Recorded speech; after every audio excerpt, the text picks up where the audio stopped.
नमस्कार, हमारा नाम है समरीन और आपने देखना शुरू कर दिया है लाइव सिटीज। देखिए, बिहार में जारी सियासी हलचल के बीच आपको मालूम है कि अब सभी की निगाहें 12 तारीख पर टिकी हुई हैं और सभी कह रहे हैं कि 12 तारीख को अब कोई खेल हो सकता है। और इसी बीच बीजेपी नेता सम्राट चौधरी का भी बड़ा बयान आ गया है। सम्राट चौधरी ने साफ-साफ कह दिया है कि आरजेडी वाले हॉर्स ट्रेडिंग की कोशिश कर रहे हैं, लेकिन हम लोग सब एकजुट हैं। तो आज हम इसी मुद्दे पर खरी-खरी बातचीत करेंगे सीनियर जर्नलिस्ट रवि उपाध्याय जी से। तो सबसे पहले लाइव सिटीज पर आपका स्वागत है। आपको भी शुक्रिया समरीन जी, शुक्रिया। तो सबसे पहला सवाल तो मेरा यही है रवि जी कि जैसा कि मैंने शुरू में ही कहा कि सम्राट चौधरी का बड़ा बयान आ गया है और साफ-साफ कह दिया है कि आरजेडी वाले हॉर्स ट्रेडिंग की कोशिश कर रहे हैं। इस पूरे बयान को रवि उपाध्याय जी कैसे डिकोड करेंगे? नहीं, देखिए, निश्चित रूप से जो विधान सभा का जो गणित है उस लिहाज से बहुत थिन मार्जिन है, एकदम मार्जिन तो है ही नहीं है। वो उसको उस लिहाज से कोई भी अगर 4-6 अगर एब्सेंट करता है एमएलए, रूलिंग पार्टी की ओर से हम कह रहे हैं, अगर यदि वहां से एब्सेंट करता है तो निश्चित जो खेल होगा। और देखिए, सबसे बड़ी बात है, सम्राट चौधरी भारतीय जनता पार्टी के प्रदेश अध्यक्ष हैं, जो विधानसभा में एक बड़ी पार्टी है। ऐसे में निश्चित रूप से उनका कुछ भी कहना, अपने मुखार बिंद से कुछ निकालना, वह एक बड़ी बात हो जाती है। इसको कोई इसी तरह से नजरअंदाज, वो कह रहे हैं कि आरजेडी हॉर्स ट्रेडिंग करने की बात कर रहे हैं, तो वो लोकतंत्र में किस तरह से हॉर्स ट्रेडिंग होगा, यह बात तो हम नहीं समझ पा रहे हैं। यह सम्राट चौधरी ही बेहतर समझ पा रहे हैं, अगर यदि उनका अगर बयान है तब। तो देखिए, सबसे बड़ी बात है कि Bharatiya Janata party Samreen operation lotus चलाती है। इस बार उल्टा दांव पड़ता हुआ दिखाई पड़ रहा है। जो तेजस्वी प्रसाद यादव जो कहते हुए नजर आ रहे हैं कि कुछ बड़ा होगा, कुछ खेला होगा, तो ऐसे में ऑपरेशन लालटेन होने जा रहा है। जो बात समझ में आ रही है, ऑपरेशन लोटस की जगह ऑपरेशन लालटेन होगा तो इसमें क्या दिक्कत है भाई? आप जो हर जगह कहते हैं, मध्य प्रदेश, झारखंड, सब जगह तो आप कर रहे हैं, तो यहां पर और ये तो और किरकिरी की बात नहीं होनी चाहिए। देखिए, चुनाव है, चुनाव में सब साम दाम दंड भेद सब चलता है, इसमें कुछ नहीं है। यह तो जो जीत गया वही सिकंदर। नरेंद्र मोदी जीत रहे हैं, भारतीय जनता पार्टी जीत रही है, जिस तरह से भी जीत रही है, तो वो अपना। रवि जी, वही बात है कि everything is fair in love and war, सब जायज है। बिल्कुल बिल्कुल बिल्कुल, वॉर में सब कुछ जायज है, इसमें कहीं कोई दिक्कत नहीं है। हम तो शुरू से कहते रहे कि जंग में सब कुछ होता है। जो जितनी जिसकी शक्ति है, राजनीतिक शक्ति, पहलवान वाली शक्ति नहीं, तो वो राजनीतिक शक्ति जिसकी जितनी होती है। और देखिए, हम शुरू से एक बात कहेंगे, लालू प्रसाद यादव राजनीति के बहुत बड़े बिहार के डॉक्टर हैं, वैद्य हैं, उनसे बड़ा कोई नहीं है। वो अगर यदि चुप है उनकी ओर से। और देखिए, तेजस्वी का तो कोई इस तरह से, उनका जो बयान तेजस्वी का है बहुत ही शालीन बयान आ रहा है। कोई भी अपने नीतीश कुमार जो मुख्यमंत्री हैं, उधर से इधर चले आए, इधर से उधर चले गए, बावजूद इसके वह बार बार उनको चाचा कह रहे हैं, तो सब कुछ गार्जियन कह रहे हैं, सब कुछ कर रहे हैं। ये बहुत बड़ी बात है। ये सोचा समझा हुआ बयान है, नमक वाला बयान है जी। देखिए, निश्चित रूप से अगर यदि सम्राट चौधरी का इस तरह से बयान आ रहा है तो उसके कई मायने निकाले जा सकते हैं। कहीं ना कहीं, निश्चित रूप से कहीं ना कहीं एनडीए फोल्ड में इस बात को लेकर के गहमा गहमी है। और उस पर समरीन, आपको जीतन राम मांझी का बयान, ये कहीं ना कहीं इनजस्टिस कहने का मतलब, वो देखिए बहुत ही अन्याय हो रहा है जी, अन्याय हो रहा है। और कहीं भी देखिए, वो एक दलित समाज से हैं, तो वो चाहते हैं कि उनका भी प्रतिनिधित्व हो। और जो उनके बेटे को जो विभाग मिला है, वह रत्नेश सदा का विभाग लेकर के उनको दिया हुआ है। इस बात को समझिए। तो यह कहीं ना कहीं पीड़ा है उनको कि एक दलित का विभाग जो है सो उनके पुत्र को दिया गया है, और वो बड़ा विभाग मांग रहे थे, बड़ी जिम्मेवारी। 2 विधायक को वो चाहते थे अपनी पार्टी के कि जो है सो उनको मंत्री पद मिले। तो ऐसे में यह पीड़ा भी है, इस बात को भी समझना पड़ेगा। कहीं ना कहीं आप एक दलित को दे रहे हैं, एक दलित को आप जो है सो नहीं दे रहे हैं। तो यह जो है तो कहीं ना कहीं यह पीड़ा है और कहीं ना कहीं यह बड़ा कुछ दिखाई पड़ेगा आने वाले समय में निश्चित रूप से। और सम्राट चौधरी, ठीक है। और यहाँ पर सम्राट चौधरी ने भी ये बातें कह दी हैं। तो सबसे पहले तो हम चाहेंगे रवि जी कि हमारे जितने भी व्यूअर्स हैं थोड़ा सा आप उनको समझाइए कि हॉर्स ट्रेडिंग का मायने क्या है, क्या होता है हॉर्स ट्रेडिंग, किस तरह का प्रलोभन दिया जा सकता है, दिया जाता है, थोड़ा सा संक्षेप में इसके बारे में भी हम जानना चाहेंगे आपसे। हॉर्स ट्रेडिंग अगर मान लीजिए जो विधायक हैं, मान लीजिए 122 मैजिकल फिगर 122 है, तो मैजिकल फिगर जो जादुई आंकड़ा होता है उसमें आपको कितना शॉर्ट कर रहा है इधर महागठबंधन में, इंडिया अलायंस में, तो इधर से उधर अगर यदि आए तो उनको प्रलोभन दिया जाता है। प्रलोभन कई तरह के होते हैं। हाँ, निश्चित रूप से। अरे प्रलोभन देखिए, किस चीज का प्रलोभन दिया जाता है? देखिए प्रलोभन कई तरह के प्रलोभन होते हैं। आपको हम कहेंगे कि आपको हम कुछ चॉकलेट देंगे जी, चॉकलेट देंगे जी, तो वो चॉकलेट कई तरह का चॉकलेट होता है। एक चॉकलेट तो जो हम लोग जानते हैं सार्वजनिक रूप से जो हम लोग के माता पिता या भाई पिता सब लोग देते हैं, या आपको हम चॉकलेट दिए या आप हमको चॉकलेट दिए, वह चॉकलेट तो ही है। उसके अलावा भी कई तरह के राजनीति में चॉकलेट बांटे जाते हैं। वह है सीट का मामला, अगर यदि लोकसभा का सीट, या फिर उसके अलावा कुछ और भी डील होता है। जो डील आप जी, पैसों वाली भी डील होती है। निश्चित रूप से वह डील तो आम है, वह डील तो होगा। उसके बिल्कुल उसके अलावा जो है तो अन्य डील होता है जो पर्दे के पीछे से होता है, तो वह सब डील तो होता ही है। चुनाव में तो हम शुरू से कहते रहते हैं कि चुनाव में, जंग में सब कुछ जायज है, सिर्फ जीतने की बात है। वोट की राजनीति में कोई किसी तरह से येन केन प्रकार जोड़ तोड़ प्लस माइनस करके जीतना है। बिल्कुल, आप देखिए झारखंड में, आपके पड़ोसी राज्य झारखंड में जो कभी आपका भाई हुआ करता था, उसके साथ किस तरह से वहां पर किया जा रहा है। यहाँ पर जो है तो एक दिन में 2 बार, एक बार इस्तीफा, शाम को कुछ देर बाद ओथ, वहां पर इस्तीफा 48 घंटा तक वहां की स्थिति रही, जबकि सारे विधायक आज देखिए वहां पर वोट ऑफ कॉन्फिडेंस हुआ, वो जीत करके भी आए। तो यह सब होते रहता है यहाँ। उस सब में कुछ जो राजनीति में जिसका विजन और जोड़ तोड़ की राजनीति में जो एक्सपर्ट होगा, जो एक्सपर्टीज होगा, वही जो है तो कल को सत्ता ठोंक करके करेगा। इसमें कहीं कोई दो मत नहीं है। अभी तक यही प्रमाण मिला है। ठीक है, लेकिन यहाँ पर ये समझना होगा हमें रवि जी कि सम्राट चौधरी ने बातों ही बातों में बड़ी बात कह दी है और बड़ा इल्जाम भी लगा दिया है आरजेडी पर। बड़ा इल्जाम लगाया है और साफ कहा है कि आरजेडी वाले उसी हॉर्स ट्रेडिंग की कोशिश कर रहे हैं, लेकिन हम लोग एकजुट हैं। बड़ा इल्जाम लगाया है लालू तेजस्वी पर। देखिए वही हम बताना भी चाह रहे हैं दर्शकों को, न्यूज अपने लाइव सिटीज को, कि देखिए हम लोग जितनी बात कहते रहे हैं अब तक उस पर पूरी तरह से मुहर लगी। और देखिए कांग्रेस के सभी एमएलए को हैदराबाद शिफ्ट कर दिया गया है। जी। तो यह लालू प्रसाद यादव की स्ट्रेटजी है कि सबको शिफ्ट करो, क्योंकि कांग्रेस जो है सो सॉफ्ट टारगेट होता है किसी भी दल के लिए, कि तुरंत उसको अपने, तो वो वहां पर पूरा तरह से फुल सिक्योरिटी में उनको हैदराबाद शिफ्ट कर दिया गया है। आपने देखा ही कि झारखंड के तमाम एमएलए उसी रिसोर्ट में ठहरे हुए थे हैदराबाद में। वो लोग निकले हैदराबाद से, ये लोग बिहार कांग्रेस के सारे एमएलए वहां शिफ्ट कर दिए गए और फुल टाइट सिक्योरिटी में पूरी इंतजाम के साथ है। और 12 तारीख को वो लोग सब लोग आएंगे और वोट ऑफ कॉन्फिडेंस में वो लोग हिस्सा लेंगे।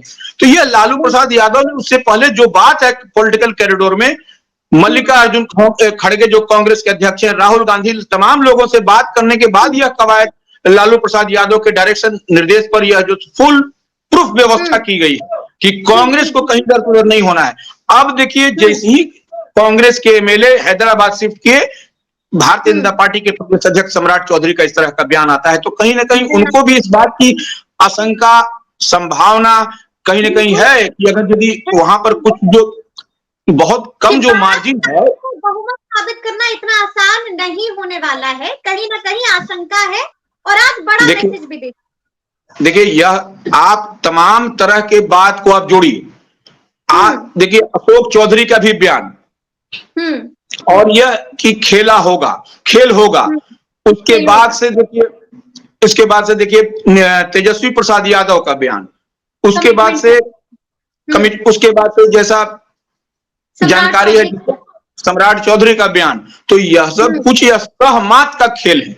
जैसे आप चेस खेलते हैं, आज तो सम्राट चौधरी ने ये भी कह दिया है कि हमें कांग्रेस के विधायकों की जरूरत नहीं है, हम काफी हैं। नहीं, जो संख्या बल है उस लिहाज से वो ठीक है, लेकिन अगर जीतन राम मांझी इधर चले आते हैं या अन्य तरह का जो जोड़ तोड़ की राजनीति हो रही है उसमें अगर मान लीजिए कोई जेडीयू के एमएलए, नहीं जेडीयू के एमएलए, जेडीयू के विधायक अगर यदि बीमार पड़ गए उसमें से 8-10, क्या होगा? जी बिल्कुल। वो अगर यदि अस्वस्थ हो जाते हैं, बीमार पड़ जाते हैं, तो फ्लोर टेस्ट में उतना शॉर्ट हो जाएगा। बिल्कुल, यह बात तो सही है। बिल्कुल बिल्कुल बिल्कुल। इसको हम ऐसे भी देख सकते हैं कि या तो मतलब आरजेडी जिस तरह से बड़ा इल्जाम आज सम्राट चौधरी ने लगाया है, तो इस बयान को हम ऐसे भी देख सकते हैं कि हो सकता है कि जेडीयू के विधायकों से डील पक्की हो चुकी है और अब बीजेपी को तोड़ने जा रहा है आरजेडी, या फिर बीजेपी को धोखा देने की कोशिश में है आरजेडी। देखिए समरीन, एक चीज समझ लीजिए, तोड़ जोड़ की बात नहीं है, एकदम सर पे चुनाव है। 2024 का लोकसभा, उसके बाद बिहार विधानसभा का चुनाव होगा। तो ऐसे में जो भी माने विधायक हैं, जो भी एमएलए हैं, वह अपने अपने जो विधानसभा क्षेत्र का जो जातीय समीकरण है, जो इक्वेशन है, उस लिहाज से वही पलटेंगे, या वो भारतीय जनता पार्टी में हो, या वो जनता दल यूनाइटेड में हो, या किसी अन्य दल में, तो वह इसी लिहाज से सब कुछ, जितनी आप फुल प्रूफ व्यवस्था देख रहे हैं महागठबंधन की ओर से, इंडिया अलायंस की ओर से, उतनी ही व्यवस्था इधर से भी की गई होगी। इसमें कहीं कोई दो मत नहीं है कि कहीं जो जातीय समीकरण, और देखिए जो आरजेडी के पास, इंडिया अलायंस के पास जो निश्चित रूप से दो जो एमवाई समीकरण, मुस्लिम यादव समीकरण की बात होती है, उतना वोट तो 20-25%, 30% वोट तो ही है हर असेंबली सेगमेंट में। उसको आप कैसे आप रोक लीजिएगा, कैसे कर लीजिएगा? और देखिए दूसरी बात, चिराग पासवान जो है तो वह भी कहीं ना कहीं अपना मैनिफेस्टो, अपना जो बिहार फर्स्ट, बिहारी फर्स्ट, उसको भी लादने में, उसको भी चाह रहे हैं कि उसमें शामिल हो, उनकी भी नाराजगी है। उपेंद्र कुशवाहा भी कहीं ना कहीं, तो यह सब कहीं ना कहीं खामियाजा जो है सो आपको दिखाई पड़ेगा, ऐसा नहीं भुगतना पड़ सकता है, मतलब आप कह रहे हैं कि खामियाजा भुगतना पड़ सकता है। अच्छा, ये बात तो आप सभी लोग मानेंगे ना कि लालू और तेजस्वी चुप नहीं बैठे हैं। इस चुप्पी को हम तूफान से पहले की शांति भी समझ सकते हैं, मतलब अंदर ही अंदर ऑपरेशन चल रहा है, और आज सम्राट चौधरी ने भी जिक्र कर दिया। देखिए सम्राट चौधरी कोई भी अगर बात कहे हैं तो वो उनके पास में, उनके पास पुख्ता जानकारी निश्चित रूप से होगी, तभी वो बात बोल रहे हैं। ऐसा नहीं है कि वो अभी तो राजनीति, मतलब कि कॉल जा रहा होगा बीजेपी विधायकों के पास भी। बिल्कुल बिल्कुल, देखिए वह तो उनके पास में है, अगर कह रहे तो हवा में तो कह नहीं रहे। वह भी एक बड़ी पार्टी जो विधानसभा में बड़े भाई की, माने आरजेडी के बाद वही है, भारतीय जनता पार्टी के पास ही गणित है। वहां जेडीयू के पास तो 45 है, बड़ा भाई। हाँ वही कह रहे हैं, तो वो उनके पास में सटीक जानकारी इनपुट होगी कि फलना फलना विधायक भारतीय जनता पार्टी के या जेडीयू के इधर उधर पाला बदलने के फेरा में है, या वो एब्सेंट करेंगे, नहीं रहेंगे, जो भी जिस तरह की बात उनके पास जानकारी है। तो वो देखिए सबसे बड़ी बात क्या है समरीन, कि वो हम जो आपको बात कह रहे हैं, यह शहमात का खेल है। तो शहमात के खेल में जिस तरह से चेस हम लोग खेलते हैं, चेस में जिस तरह से सहमात का खेल होता है, सेम उसी तरह से सहमात का खेल हो रहा है। इसमें जो ज्यादा समीकरण बैठा पाएगा, जो व्यवस्थित ढंग से कर पाएगा, वही उसको अचीव करेगा। इसमें कहीं कोई दो मत नहीं है। और देखिए 12 तारीख निश्चित रूप से बिहार में जो राजनीतिक समीकरण जो तेजी के साथ बदल रहा है, तो ऐसी परिस्थिति में लालू प्रसाद और तेजस्वी यादव और कांग्रेस के अखिलेश सिंह जो प्रदेश अध्यक्ष है, वह क्या चुप बैठने वाले हैं क्या? वह लोग भी, अखिलेश सिंह को भी हल्के में लेने की जरूरत नहीं है। अखिलेश सिंह भी एक्सपर्टीज हैं, वह भी सब कुछ जानते हैं कि किस तरह से किया जाए। दिल्ली जाने से पहले लालू यादव से भी मुलाकात हुई थी अखिलेश सिंह की।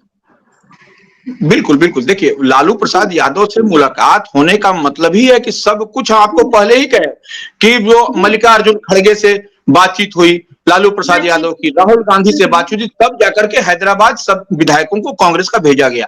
अब देखिए टोटल जो ये ऑपरेशन चल रहा है, ऑपरेशन जो है सो लालटेन जो शुरू हुई है, जो इसकी जो कवायद हो रही है, उसके पीछे कहीं ना कहीं लालू प्रसाद यादव चुप बैठने वाले हैं क्या?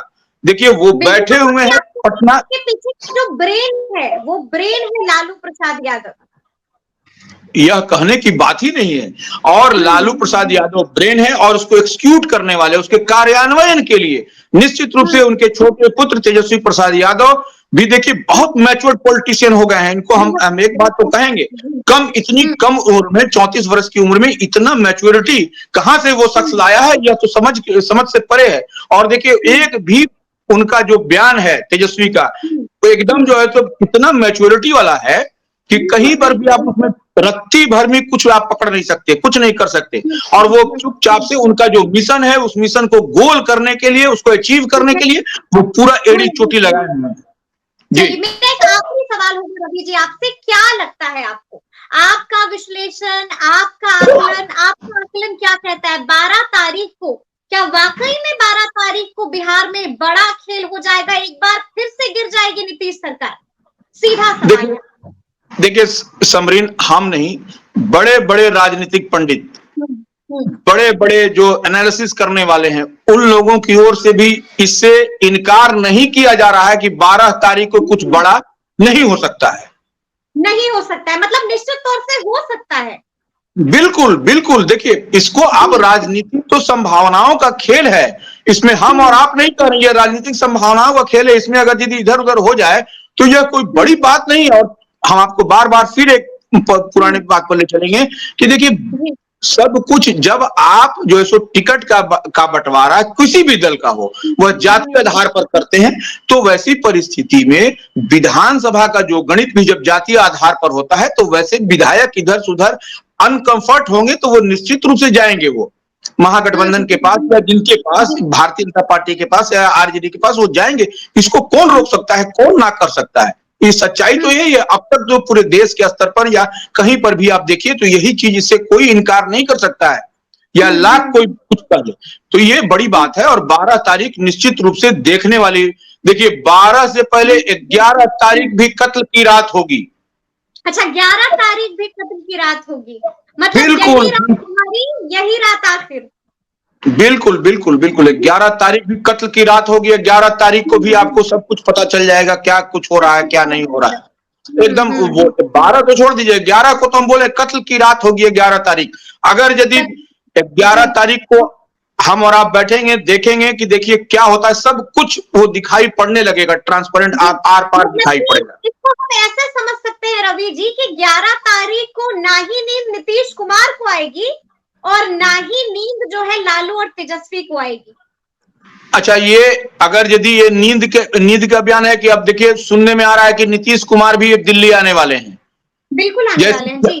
जैसी जानकारी मिल रही है कि नीतीश कुमार भी संभवतः बुधवार तक वो दिल्ली आएंगे। तो ये दिल्ली में आएंगे तो कुछ राजनीतिक मंथन ही होगा ना एनडीए के, भारतीय जनता पार्टी के बड़े नेताओं से 12 तारीख से पहले जो हम कह रहे हैं। तो वो निश्चित रूप से 12 क्या 11 से पहले, जो हम कत्ल की रात जिस बात को कह रहे हैं, 11 से पहले वहां पर।